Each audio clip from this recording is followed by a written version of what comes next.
a la parole. Merci, Monsieur le Président de séance, Monsieur le Vice-président, chers collègues. Ce rapport de la Chambre régionale des comptes est l'occasion de rappeler ici le formidable travail accompli par ordre chronologique, l'Agence des espaces verts, sous la présidence de notre collègue Anne Cabri, puis par Île-de-France Nature, sous la présidence de Sophie Deschiens, dont je salue et je remercie à la fois, une fois de plus, la confiance qu'elle me fait dans le cadre de mes missions auprès de cette agence. Comme nous l'a très justement rappelé notre vice-président Yann Verling, la région Île-de-France est chargée de définir la politique régionale en matière d'espaces verts naturels, agricoles et forestiers. Elle dispose pour cela d'un outil exceptionnel qui n'a pas d'équivalent en France métropolitaine, à savoir l'agence Île-de-France Nature. Lors du précédent contrôle de la CRC sur les exercices 2009 à 2015, qui, je vous le rappelle, concernait la gestion de l'agence sous la gouvernance précédente, celle qui se voulait socialiste, verte et communiste, de nombreuses préconisations et recommandations étaient formulées par la Chambre, relevant alors de nombreux dysfonctionnements, allant même jusqu'à recommander la dissolution de l'Agence des espaces verts. Et c'est bien notre majorité qui, dès 2016, a su redresser ce triste héritage, à savoir recentrer l'agence sur ses compétences et ses missions prioritaires, ce qui est aujourd'hui souligné dans ce rapport par la CRC en 2023.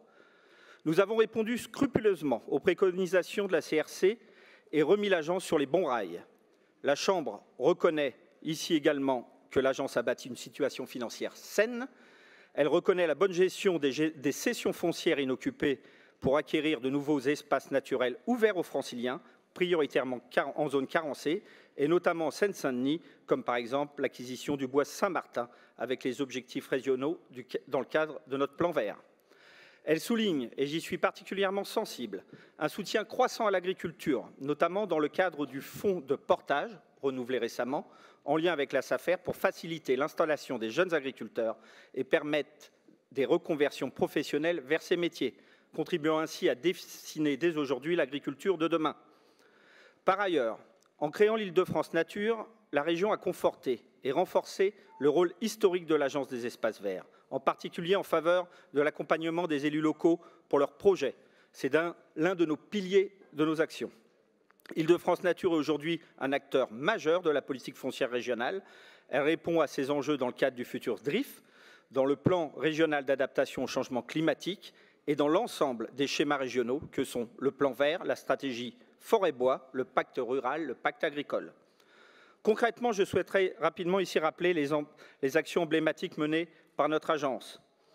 Par l'appel à manifestation du retour de la nature en ville, cette AMI qui constitue le bras armé de la région en matière de renaturation, qui répond à un objectif phare, celui d'accompagner les projets de renaturation et de création d'espaces verts en milieu urbain.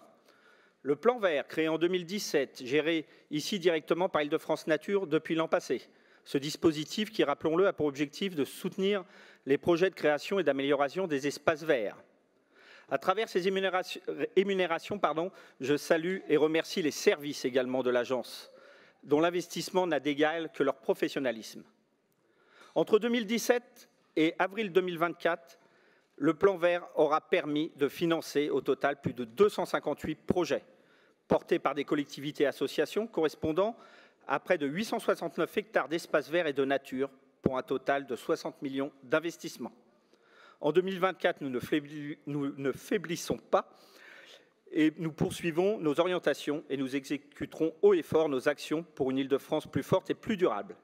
L'ensemble des actions que je viens de vous citer font partie intégrante du PRAC, vous le savez, car nous renaturons les villes les plus carencées en espaces verts, nous ouvrons au public les forêts régionales dont la gestion sylvicole est unanimement saluée, nous accompagnons et soutenons les projets agricoles viables avec la promotion de l'agriculture locale. La réussite de ces objectifs est et restera la plus grande garantie de la préservation des milieux naturels et de leur adaptation.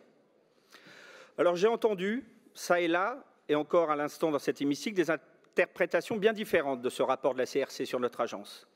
Je ne peux que croire que cela est suite à la lecture du rapport de 2016, celui qui faisait le bilan de la mandature précédente, et que tout simplement il aura fallu 7 ans pour lire et analyser ces critiques et accepter de se regarder dans le miroir. Mais j'en doute aussi, puisque 7 ans c'est l'âge de raison, et je n'en ai trouvé aucun dans les propos abordés. Quoi qu'il en soit, grâce à Île-de-France Nature, nous répondons collectivement et concrètement aux défis que représentent la transition écologique, l'aménagement de nos territoires et le soutien aux économies locales Que vive la nature partout et pour tous. Je vous remercie.